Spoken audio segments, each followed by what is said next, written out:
বাড়িতে গিয়ে একটা মন্দির তৈরি করবে।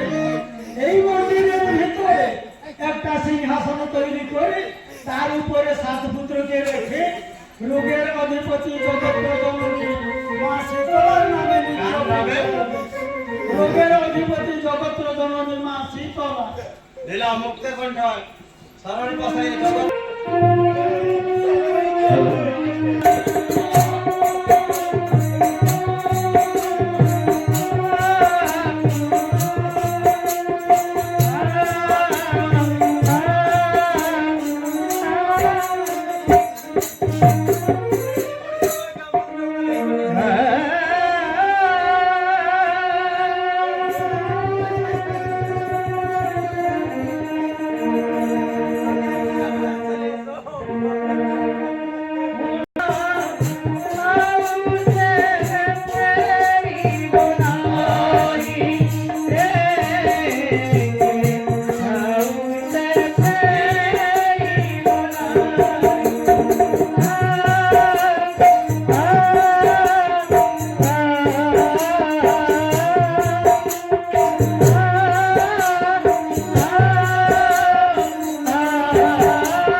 Halo, halo.